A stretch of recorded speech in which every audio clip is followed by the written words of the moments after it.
morning, everyone. This is Common Sense America. I am your host, and welcome. It is Thursday. It is September the 29th, and good morning. It's 9 a.m. Eastern time here, and we have been watching Hurricane Ian. We have been watching what's been going on in Florida, and we're watching what is in our backyard and all the rain that the National Weather Service had mentioned we're going to be getting in the next weekend. So everybody button up tight. We have quite a storm in our direction. But with further ado, I wanted to share with you, we have a phenomenal woman in leadership. You know, I've been focused on so many powerful women all over the nation who I brought to this show. And I'm grateful to have Julie Ramaine. She is a leader, she's an advocate, and she works for Homeless Ministries in New York City. Julie, thank you for being here this morning. I love having you. I'm so excited. Thank you for having me. Yeah, this is really exciting. I am so inspired by you and what you're doing over there. Oh, thank you, Julie. Well, first and foremost, Julie and I, just a little bit of introduction for all of those who are listening on Defenders live stream, and also those who are watching on all of our social platforms on LinkedIn, on Twitter, here also on Facebook, and also on Rumble. Julie and I have been friends for, almost 15 years, maybe? Yeah. Maybe more. I mean, time flies, right? Maybe. Time flies. I think it's 15 because it's my 15th year at the Bowery Mission this year. And that's something that brought us together. The Bowery Mission, located in New York City, is one of the oldest homeless rescue missions in the nation. It is faith-based. It's focused on men, women, and children. And you will get to hear more about that from Julie. But Julie really is here today because we're going to talk about women in leadership, women in faith, and being a woman of faith in the public square and what that's like but also living in New York City and seeing such a transition since the COVID pandemic to what the city was before and now what the city is. And one of the biggest topics we're going to talk about is something that's very near and dear to her heart, and that is the homeless. In July of 2022, this year, we are now in September, there were 52,137 homeless people, including 16,000 homeless children. Can you imagine that? Sleeping each night in New York City's main municipal shelter system, or as you and I both are aware, probably in the subways and in the undergrounds of the city. You and I both know that very well. Yeah. You had mentioned to me that that number has increased to, what did you say? 70? Did you say it's already probably 70? Yeah. I think it's more closer to 72,000. That was the numbers that I had seen earlier. As of July, when I looked backward, it was 72,000, like 600 something. And that was, men, women, and children in the shelter system. But it could be more now that we are starting to see an uptick of the immigrant population come into New York City. And just recently, like within the past month, we have seen more of the Hispanic community, a lot more of the Muslim community coming to the Bowery Mission just to get clothing and food in our ministry. Yeah. Well, let me ask you about that. So let's talk about you as a faith leader in New York City, ministering to the homeless in many different ways. What's that look like to you? And how can you explain? Our audience is conservative, it's women of faith, it's political, it's all spectrums. So just, kind of share with us, what's that like for you? On a day-to-day basis, that means just coming in with the spirit of joy and being present with them every single day. Every single day, we might get new people, but it's also a lot of the same people every single day. The people that I've even seen since I've been at the 227 campus site for the past 5 years, as I came over as an ambassador, are those people who I've talked to, and sometimes they have miraculous experiences. Sometimes they are even worse off now than when I saw them 5 years ago. Especially with the uptick of like K2, more drugs on the street that we're seeing and noticing, as well as mental health issues. But a lot of it is just knowing how to address it, not being afraid of it. James Winans, who's the president of the Bowery Mission, he said homelessness is like illness. And it's so true. We have to ask the right questions when we come across different people. Not everybody's situation is the same. Homelessness isn't the same for every person. Somebody could just be one paycheck away, and then they come across the Bowery Mission, and then yes, our short-term program works for them. Then you have others who come into our lines who aren't ready yet for any program. But as you talk to them more, as you build that relationship, then they are more willing to think about the long term.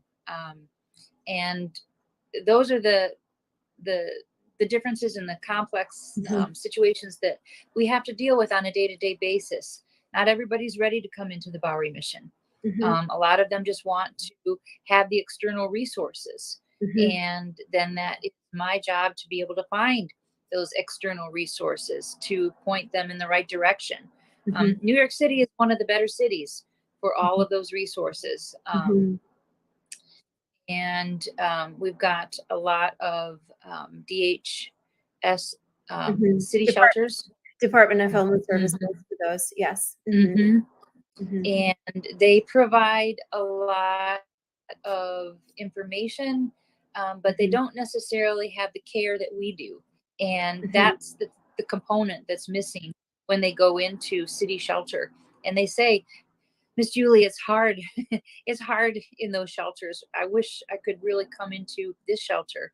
But the short-term program isn't necessarily for them. And that's why we point them towards our emergency shelter over at the Bowery Mission on 90 Lafayette now, since we've enfolded the New York City Rescue Mission into our organization. And that's why we're celebrating 150 years. So we can say now that we are the oldest rescue mission in the United States, rather than being the second oldest. Well, I want to talk about really, I want to circle back for a second.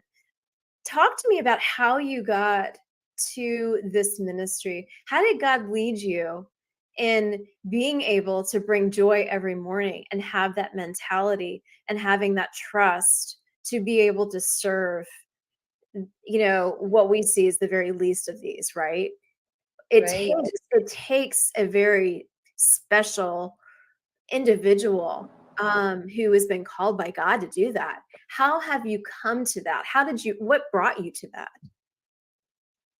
Well, I started off as a missionary first in South Africa, right after apartheid. So I joined Ambassadors for Christ. It was a ministry that was teaching vocational skill sets to the newly released Black Afrikaner in South Africa into the working public.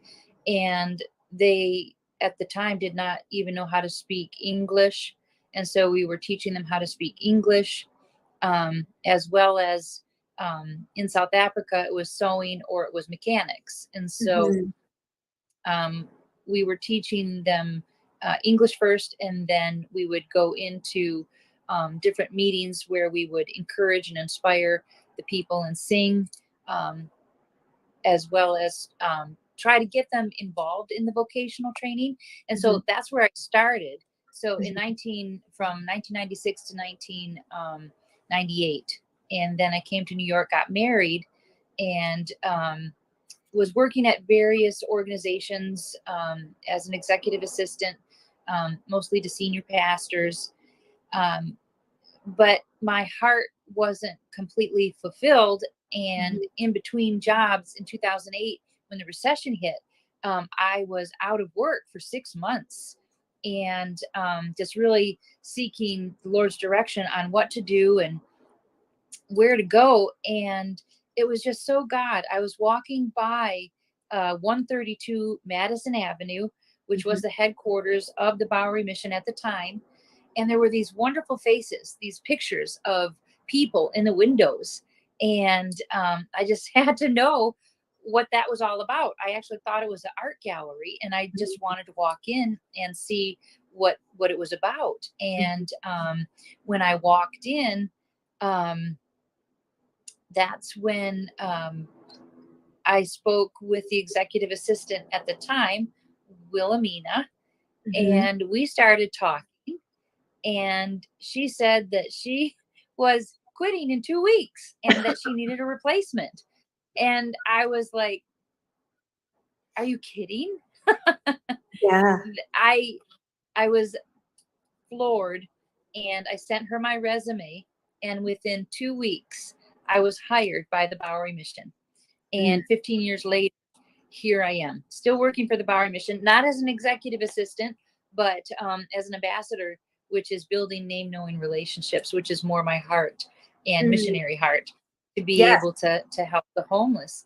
And so my faith journey has always been trying to find ways to minister our Father's love and to bring people into the kingdom, overtly or subvertly.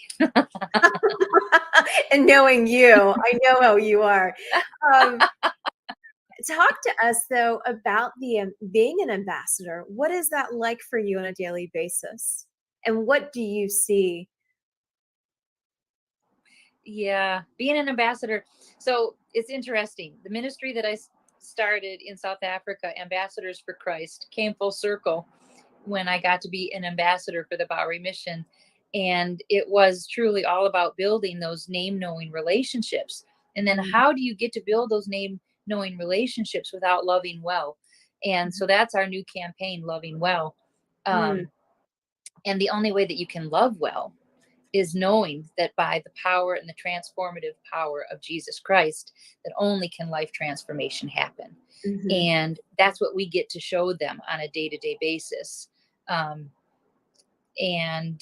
whether all of our staff is at that level or not, we still exude the love and the kindness of our Father to those in need. And as an ambassador, it's through a smile, it's through my eyes, it's just through that joy of every day being able to talk with them. And this is one of the things that they do say to me. And I've taken it in stride. You've got to stay humble, but at the same time, they're like, Julie, how do you stay so joyful every single day?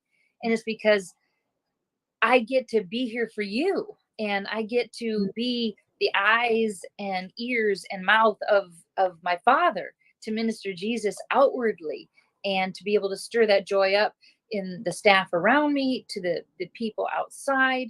That's what keeps me going. And there are days where I'm discouraged, but it's only by his grace and by his mercy that I can wake up new and fresh every single day, so that I have that to be able to give on a day-to-day basis. And it's wonderful. It is truly wonderful. And talk to me also about this. So as you are engaging with these amazing clients, as we will call them, because they are clients of the mission, what have you also uncovered, discovered, and are pushing towards with a vocational training? You had mentioned something along those lines, and it is, as you look at the lower half, it says hiredahome.org. Talk to us a little bit about what you are doing for these clients that would lead them to some type of vocational training that then puts them on a journey of hope and of joy that you are bringing to them, and it comes Yeah. full circle. Again, it comes full circle. So I'm on the board of directors for Hire to Home, Mm-hmm. and Emma Quinn and I met over 3 years ago through the Center for Social Innovation, which is another organization that I belong to. It's since folded just because of COVID, and it Mm-hmm. was a workplace for startups. Mm-hmm. And I had won or been accepted as one of the top 40 women Mm-hmm. whose ideas got accepted into this organization. And originally, I was going to start my own business called Not Discarded. Right. And it was all about deconstructing textiles and teaching homeless individuals how to sew.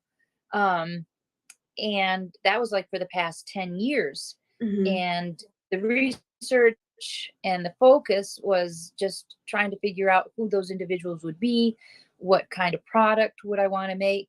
And then I got pointed towards Emma, and Mm-hmm. Emma had already started her nonprofit, which was Hired to Home. Mm-hmm. And Hired to Home intentionally hires homeless individuals Okay. while coming alongside of them to find employment. Where Mm-hmm. and 100% of the profit goes right back into the organization. Um, because it's a social enterprise. And she liked my idea. And so we started to brainstorm together, and we Mm-hmm. came up with a project called Project Reclaimed. Mm-hmm. And so it's a project, and it's going to become one of another working arm of Mm-hmm. Hired to Home. Mm-hmm. And I am going to be starting my classes with the Henry Street Settlement coming next week. So And talk so I'm going to about be that. teaching. Yeah, so that came about fairly recently, Uh-huh. and that's why working at the Bowery Mission is so wonderful. I get to meet so many excellent people, and one of my responsibilities is working in the clothing room, managing it, and making sure that we have enough inventory for the shower and clothing program. And so I met some individuals, and we just started talking, and they just said, "Wow, I think that would be a great match." Um, for the Henry Street settlement. And so uh, she put me in touch with the Henry Street settlement about 3 weeks ago. And we've just been talking ever since. And now it's going to become a reality, which is next week. And so I'll be posting pictures again of the classes that are going to be starting. But it's all about vocation, and that is what I have really begun to really take on because although I had the same desire in South Africa, I see Mm-hmm. such a need for it here in New York City Mm-hmm. because jobs need to be created. Right. The fashion industry is changing. Mm-hmm. Um, and by being able to deconstruct dead stock from fashion houses as well as just what we have in our own closets could be turned into a totally different outfit if you were Mm-hmm. willing to learn how to sew and create something new. Mm-hmm. And so it's got so many different facets that work in this setting that we're living in now. And vocation, I really think, is something that the homeless population needs. They need to even have something therapeutic to be Mm-hmm. able to take their mind off of their circumstances, have a place to just safely talk about what it is that they're going through. Mm-hmm. And if it's to complete the project that I put before them, or if it's just to let me know that they're going through something, I'm there even in that class to listen, Mm-hmm. as well as eventually find people to hire. Um, Mm-hmm. for Project Reclaimed, which will have its own online store eventually. But Mm-hmm. vocation is very, very important, in my opinion. You can have a program, you can have people come in and learn about themselves, have a Mm-hmm. place to decompress, but um, if they really don't have skill sets to be able to go out there, it's hard to find a job. Whether it's, being a sous chef, whether it's being a dishwasher, or even for those who may have just recently lost a really good job. Right. Um, Right. Vocation is still one of those things that, for me, it's a passion, and I Mhm. want to, whether it's sewing, whether it's plumbing, whether it's electrical, um, there are those everyday skill sets that, Mhm. as we quote unquote say we're going more towards technology and AI, that everyday human beings need to Mhm. have Yes. job at the very basic level. Yes. Yes. And That's what I want to promote. Yes. Well, I want to talk about that with regards to this whole vocational piece that I think so many people have forgotten about because of AI, because of the Mhm. tech, because of big tech and big media. They are really focused in on that space. But you talk to just the very basics of what most Americans want. And to facilitate this opportunity to be that bridge for the clients of the Bowery Mission and those who are living in New York who are struggling to just what's going to be next for them. You talked about the mental health piece. The mental health piece Mhm. is an epidemic in itself. And I sit here and I hear you Yeah. talk about the vocational piece. You can't help but believe and know that putting people into this creative space is helping facilitate and helping decrease depression, anxiety. It, like you said, Mhm. takes their mind off of their surroundings. It gets them into a creative mode and a creative space, knowing that they have all these talents and gifts and they can be applied within this, with Mhm. that hired home. And as what you guys are working on, I just think that's phenomenal. I'm thrilled to know that this is going on. My first instinct is we need to get a celebrity to come alongside of you guys that's in the fashion industry to like put their name alongside of it, just to Right. drive up the promotion and drive up the opportunity here, and then take the template and take it to all the other cities that are struggling, like Los Angeles, like Denver, Denver Rescue Yeah. Mission, Los Angeles, Yeah. all of them. Just think it's a phenomenal thing, especially after coming out of COVID. And Mm. New York is not the same that it once was. um, Mm-mm. and you can speak firsthand to what you have seen, the changes of the lifestyles, the shutting down of Yeah. the stores. Yeah. Just it's so different.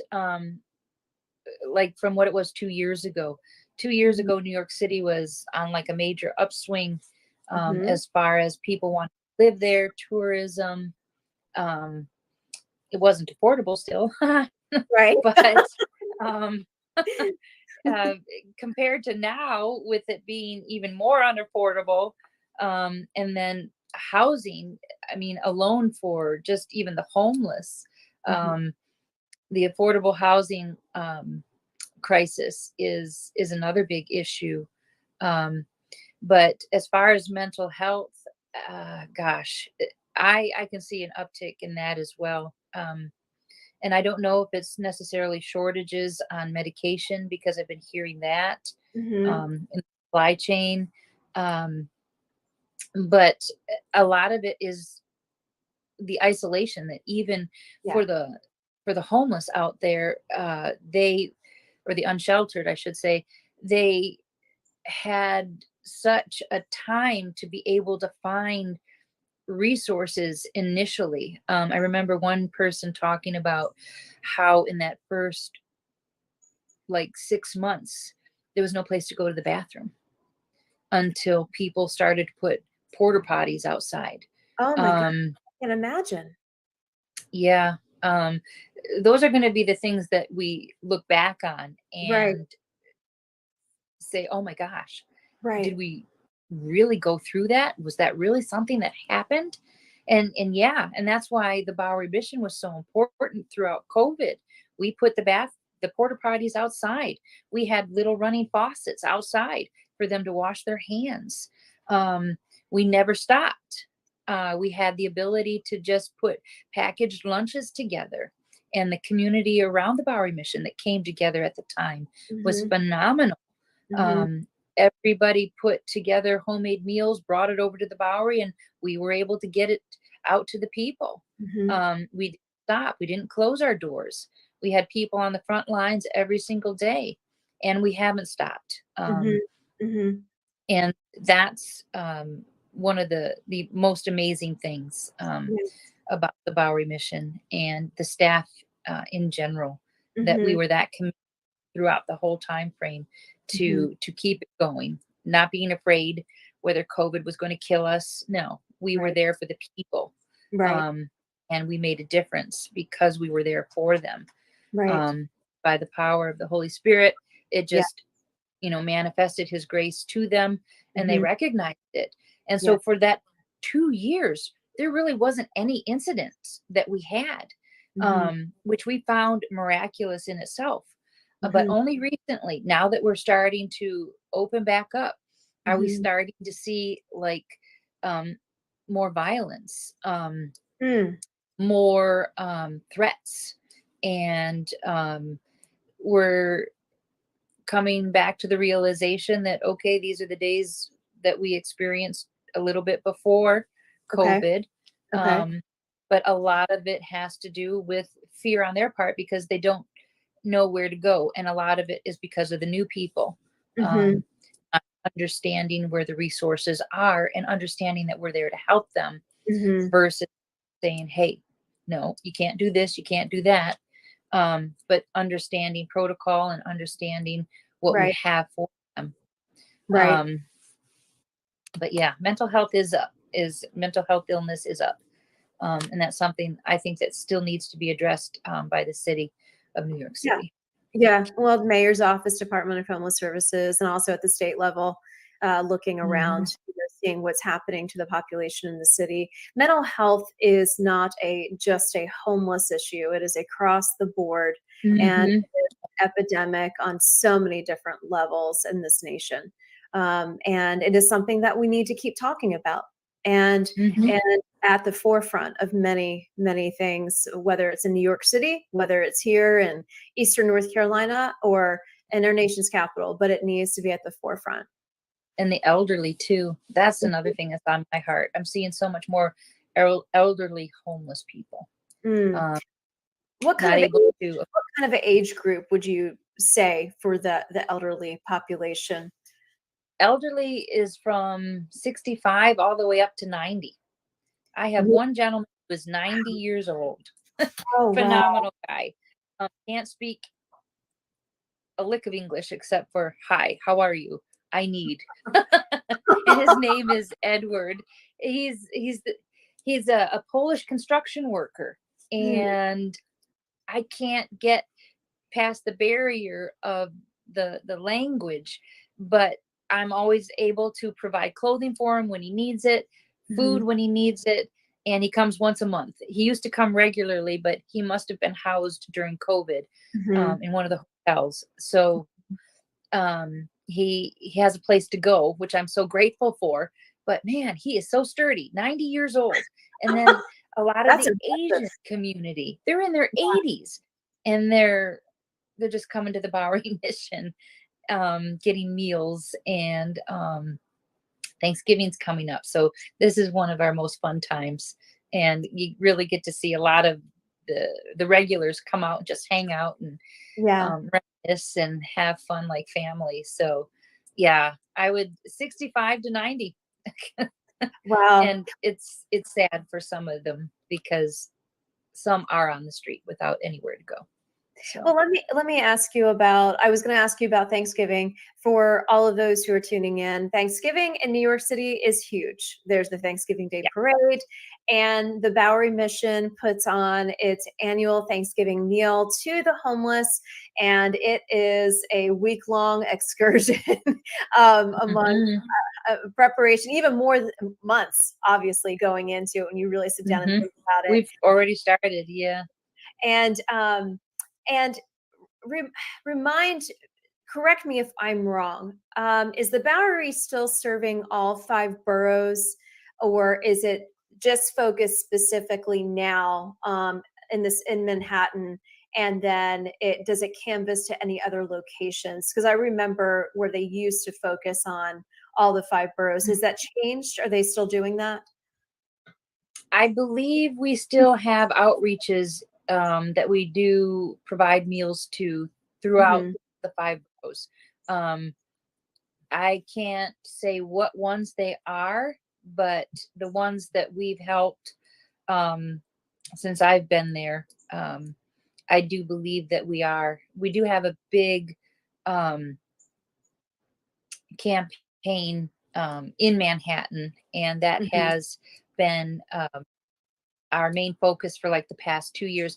I think it was kind of difficult for us during COVID to be able to provide, but I think we still did. Don't quote me on that, because even though I've been there for the Thanksgivings for both years through COVID, they have really focused on getting the meals into the tents, and they were still takeaway, and they're still probably going to be takeaway this year.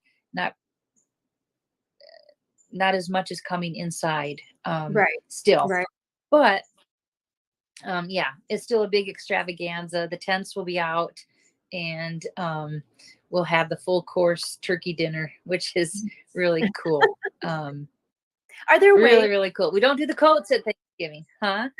are there ways that the audience listening in, whether they are local or whether they're around the country, could get involved with helping with Thanksgiving or helping with other aspects? We talked about hire to home.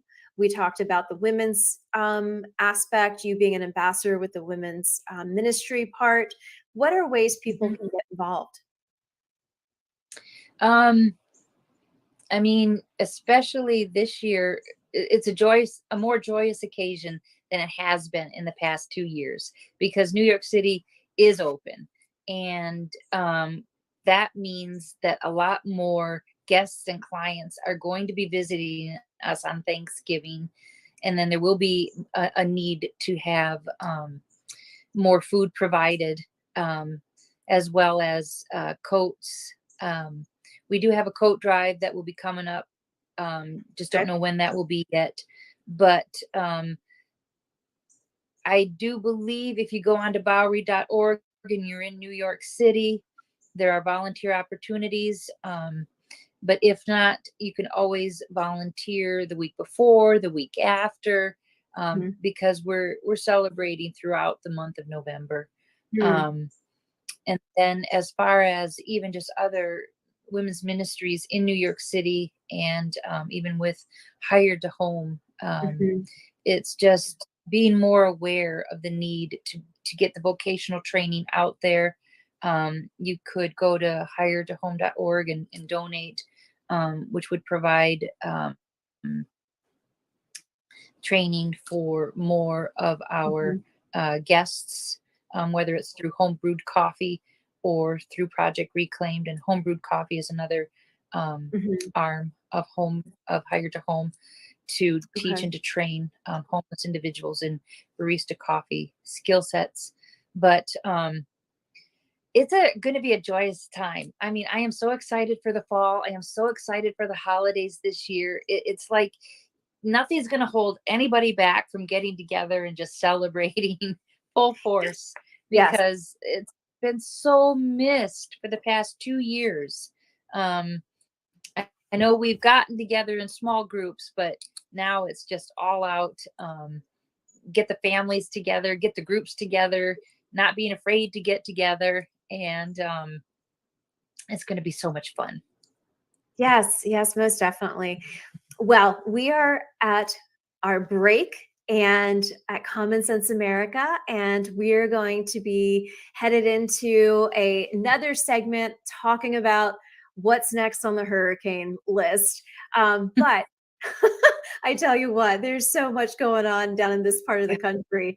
Can I come up to New York and live with you until the hurricanes pass? Yes, you and your hubby.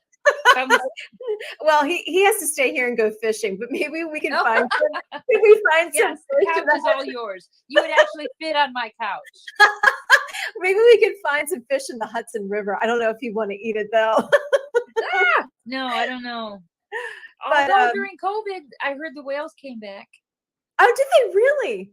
Oh, wow. Mhm. Well, I'll Yeah. mention that to him. But on that note, on that note, for all of those who have been tuning in on Defenders live stream, thank you for joining us. Thank you. We want to thank you, Julie Ramaine, leader, advocate, homeless ministries in New York City. Go to hiretahome.org or Bowery.org. Get involved this Thanksgiving. It is literally right around the corner. And It is.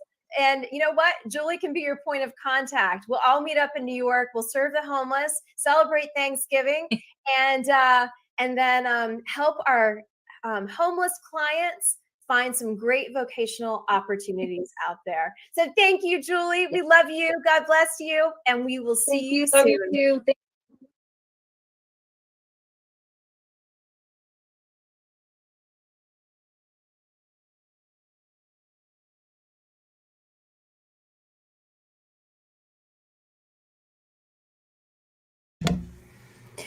And hello, sir. How are you? Well, good morning. How you doing?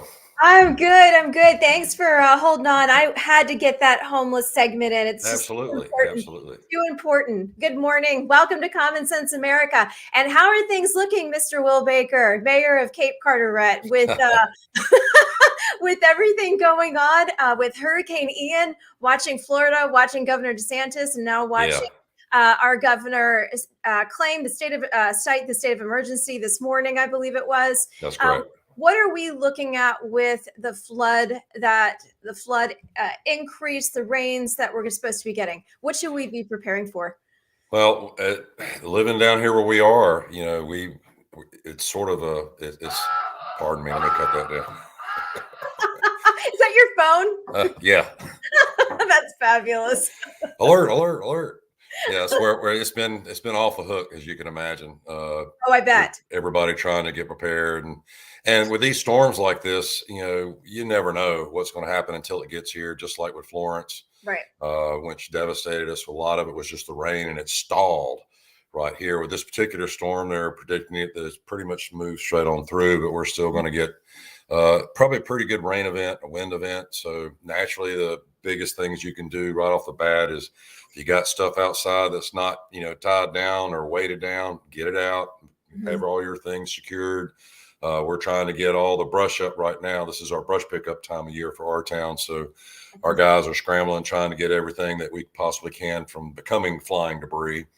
And then just a little note for somebody. We have a lot of citizens down here that are either part-time or own second homes.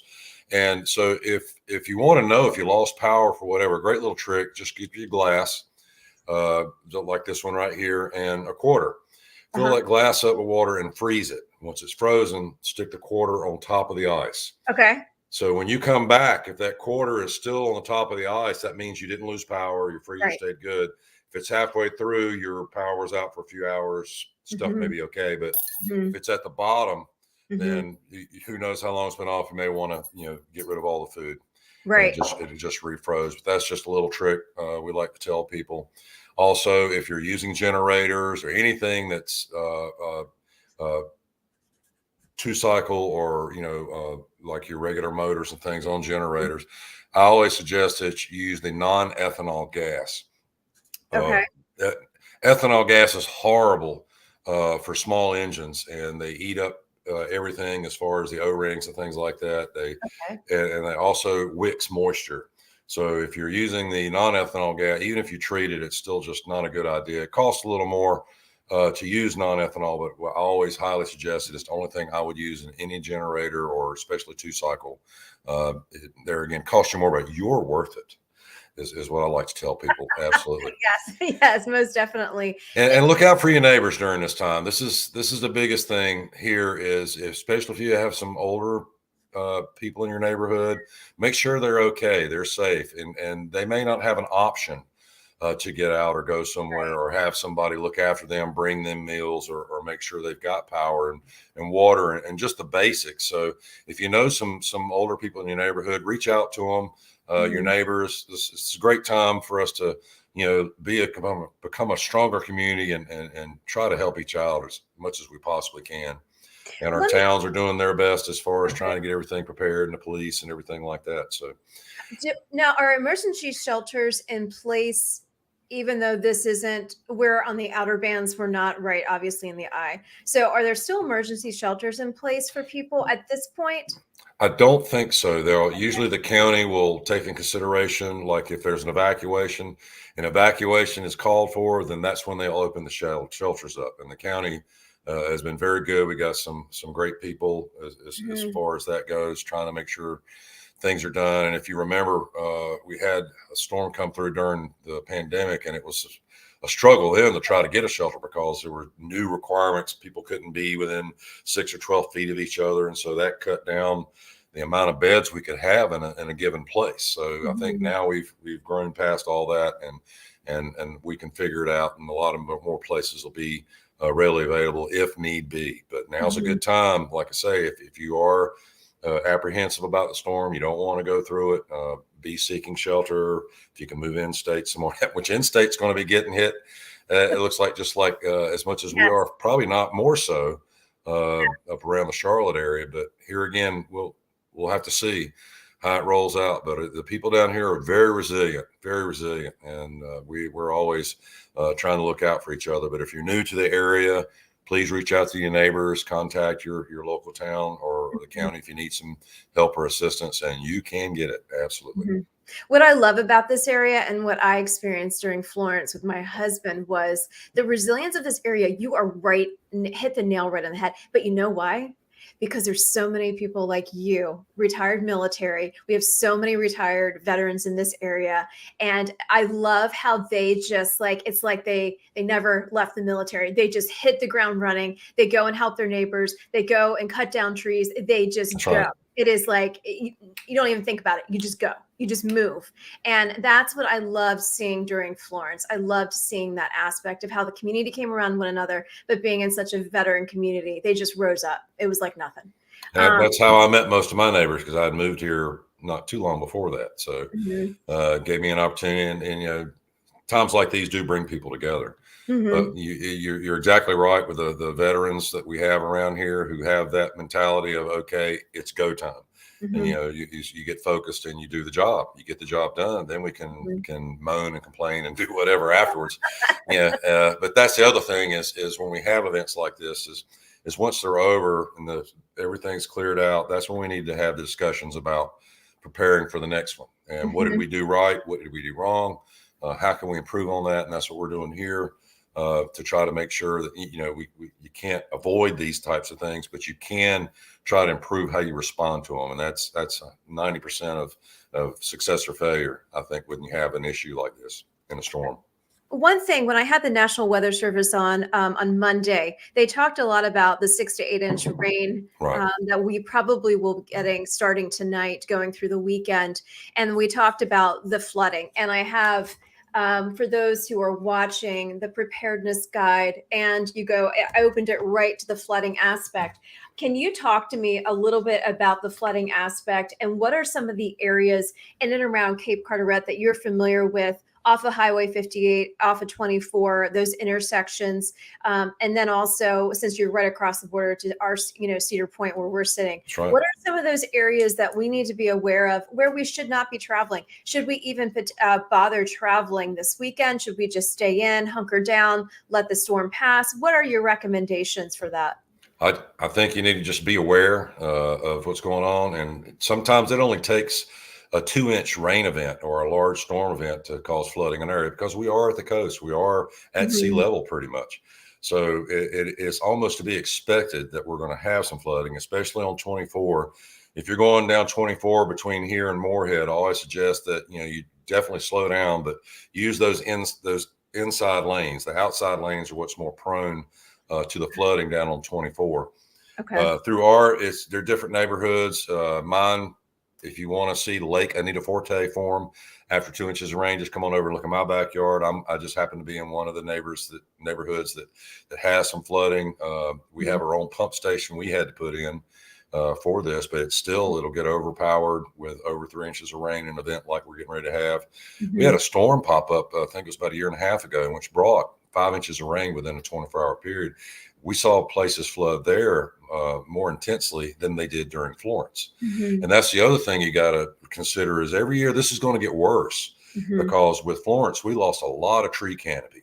And there were so many of the live oaks that we lost. It broke my heart to see my neighborhood and the trees I had in my yard that are gone. Well, that wicked moisture, that wicked, the rain that kept it, coming from puddling is bad. So naturally, with the loss of all those trees, it's going to be a little more impactful with the flooding. You're going to see it more. In our town, that's our biggest thing is looking after the stormwater, and we've been getting a plan together. We've got some grants, and I tell people, I know it looks like we're not doing anything, but we are. We're just trying to do it right, and that's the difference. Nothing good happens fast.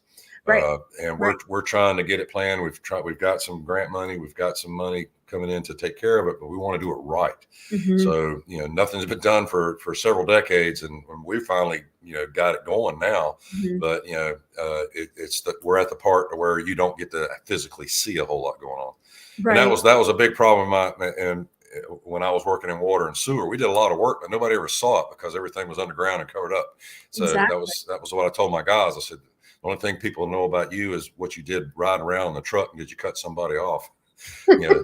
What you did before and got the water on so they didn't run out of water at 3 o'clock in the morning. They didn't see that. And that's the same thing with a lot of our town and first responders and employees. I can't say enough about the town, your town as well, Cedar Point. You've got a great mayor. Yes. Scott Hatzel, wonderful guy. They've got some great staff there. The town manager there as well. Dave's awesome. Yes. And that's the thing when we're very small, we're Mayberries. We're two Mayberries next door to each other. Yes, exactly. And that's what it takes is for these little Mayberries to get together. But we do got some great communications. Emerald Isle as well, who is the big town in our area on this end. But they are so awesome to work with. Matt Zapp, the mayor over there, Jason Holland, also great people. And I'm going to try to give them a call later this morning just to make sure if they need some help and we can help them. That's how you're supposed to be. And they've been a great neighbor to us. All the people around here have just been so wonderful. And I just feel very blessed to be where we're at right now. Yes, most definitely. Well, we're grateful for everything that you are doing. And let me just double check on the time. I know that your phone's ringing off the hook. You've probably been up since 0:30. How many cups of coffee have you had? I love it. I love it. And I loved your show. As soon as you start for the bat, it's like, yes, here we go. Yeah. Oh, thank you. Thank you. You had the energy going, and you start talking about Ron DeSantis. I tell you what, I got so much respect for him right now. Yes. And the way people are attacking him, that makes me like him more. Yes. So he's just trying to do what's right. And that's the thing. Yes. Well, I mean, they are going to attack America's governor. They're going to attack him because he's doing everything right. That's right. But who they need to be attacking is our current person who's sitting in the White House right now, who's completely delayed on everything on what needs to be done for those great Americans in the state of Florida. Whether it's blue, whether it's a red state, you help the states that are going through the crisis. That's right. And I'm an independent, and there's a lot of independents actually outnumber Republicans in North Carolina. And the independents are the ones that are going to make these decisions. And I'll just say, as a representative of the independent votes, we are not impressed. And, you talk about Biden, who is really running the country? It's obviously not him. And it's really sad. It's like watching your 90-year-old grandfather being, tuttled around like a monkey almost. I hate to go there, but anyway. No. It's disgusting. It really is. It totally is. I'll call it as I see it. I think it's Obama in his pajamas in his basement in Martha's Vineyard.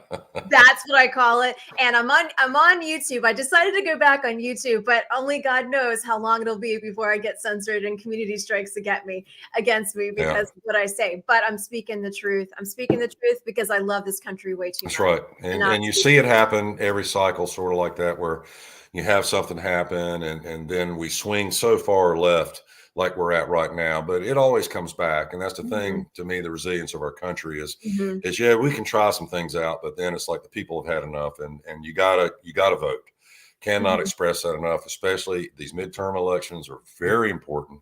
Yes. You got to be careful who you're pulling the lever for. I always tell people, don't just look at the party, look at the individual, look at what they're doing as a person. Because you can't really, just because somebody says they're a Republican or they're a Democrat or whatever, that doesn't mean anything. That just means that's who they're attaching their wagon to and trying to get some money out of and get some groundwork to get elected. And so I see it every day. So just be aware of who you're pulling that lever for. Sometimes you really don't have a chance to have a choice, and you just got to hold your nose and say lesser of two evils, which is what I really hate. But here again, you know, your voice and your vote do count. Yes. But if you don't use them, you'll lose them. It's just that simple. Exactly. Final word to you. I'll let you go and you get back to work and taking care of this great area. What are some apps that you like to use that you would recommend to the new transplants from North and West who have moved here? You know, our state's one of the top states that a lot of transplants have been moving here too. So what are apps that you recommend for those to download and just kind of watch what is going on in and around the area? That's a good question. Maybe you can tell me. Oh, okay. Because here again, I'm the type of guy where I try to look at information from all sides, even when I don't like it. Okay. I'll cut on CNN just to see what their spin on something is, and then I'll go to Fox. Then I'll go to the BBC. I'll actually watch Al Jazeera's because they don't care. So they're going to give you, you know, just some information. Here's some crap that's happening in America. You figure out how you feel about it. And that's what I miss about, you know, my generation growing up. You had 30 minutes of local news. You had 30 minutes of national news. And here's the facts. Boring, dry as dust, but that's what I wanted. And then I figured out how I felt about it. Yeah. I didn't have somebody giving me opinions for 40 minutes. Or it's like watching professional wrestling. You know it's fake, you know, and they're getting paid by the same promoters. So, you know. Yeah. Well, it's crazy. I met more with North Carolina emergency, the road maps, anything that are closing, anything like that. I know there's one that the Weather Service said it was like Ready North Carolina, ready.gov, something along those lines. There was NC Warren, I think, might have been one if I remember that. Okay. But I just try to me, I just try to look at the local news and weather as much as I possibly can. And they'll give you some great links to things. National Weather Administration, NOAA's a great resource. Yes. And our county also puts out a lot of information. You can go to Carteret County and look up their site and sign up for their notifications. So we get them during storms like this. We get them almost every few hours. As soon as there's an update, we get the update. And so because that's what you're more concerned about down here is locally. Where to go, what to do, who's doing what. And so that'd be a great resource. You can, as far as town of Cape Carteret, you can go to our Facebook page and our town site, Frank Rush, our town manager. Oh, the best of the best of the best. And he is all about information, making sure that you have as much information as you possibly can. Well, thank you. I'm grateful. Tomorrow we are going to be doing a Hurricane Ian special. We're going to be bringing Mercy Chefs to the show. Mercy Chef founders started in 2006 with Hurricane Katrina. They are on the ground in Florida right now. And I believe they are serving about 30,000 meals. And they're going to be doing that on a weekly basis. And Florida asked them to come. So we're going to be talking with the president about that tomorrow, where more people can get involved. But on that final note, where can people get involved? Can they help volunteer with the town? Are there opportunities for people to get involved after the storm to really just kind of come together? Is there any needs that you guys have in the town?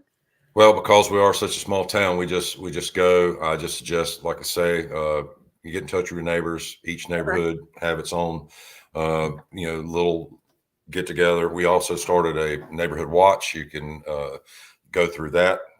As far as if you're in that organization, it's great. Just trying to look out for your neighbors, and that's what I did. You know, after a storm, I just started walking down the street. Who needs help? You know, see if we can clear stuff out. The town staff, we've only got 3 guys in public works, and they're working very hard. So anything we can do to help in our own neighborhoods and like I say, our fellow towns as well. So naturally, if Cedar Point, they need help anything, we're going to try to help them out as much as we possibly can. Mhm. And I can't emphasize enough, please look out for your neighbors, especially those who are older that you may not know them, but you've seen them out and about, and Yes. and just knock on the door, introduce yourself, say, hey, if you need something, call us. Also at the town, let us know if there's somebody you think that might need some help, and we'll send the police out to check on them. We have a great program for that. We're trying to start Okay. for our older people Okay. that we'll call them, and if they don't answer, the cops will come by and check on them physically. Okay. So if you have somebody that is here, you're not here, but your mother is, your dad or whatever, your grandparents, and you want them checked on, please let us know, and we'll make some phone calls, and then we'll send the police out if we don't get a response. Okay. No, that's perfect. Mayor Will Baker of the town of Cape Carteret, Eastern North Carolina, thank you for your service. Thank you for your team. Thank you.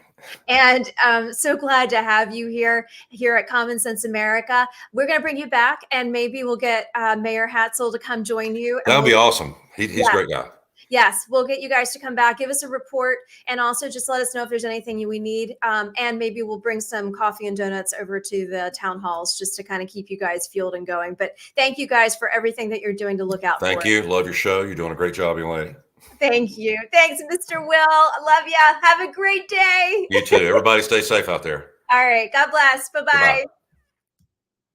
And everyone, thank you so much for tuning in to Common Sense America. I am Eden Hill. Like I said, we will be having Mercy Chefs tomorrow join us on the ground from Florida. I'm not sure what part of Florida they're going to be in, but they have been called down by the officials of Florida to bring food to all of the hurricane distressed, all of those families, all of those elderly. You have seen the reports on all the national news. You have seen what the Weather Service is putting out. So if you have a chance, before we bring over Gary LeBlanc tomorrow, the founder of Mercy Chefs, go to Mercy Chefs and check them out. Check what they are doing. They've already been down there. They've been traveling down there in the midst of the hurricane. So we will be bringing them over here tomorrow, in addition to the National Weather Service. And we have just had a phenomenal week. And also, Julie Ramaine, Bowery Mission, hiredtohome.org. Thank you so much for making this an amazing show. We love New York City. We love serving the homeless population. Think about that. Providing training, vocational training for homeless people who have just, like Julie said, we're one paycheck away from losing it all. Look around you. Even if you're in Eastern North Carolina, or you're in another part of a country or the world as you were tuning in, look around you, do a double check. Check on your elderly neighbors, check on those young families, and check in with people. Be a part of your community, engage, educate, communicate, connect. This is Common Sense America. I am Eden Hill.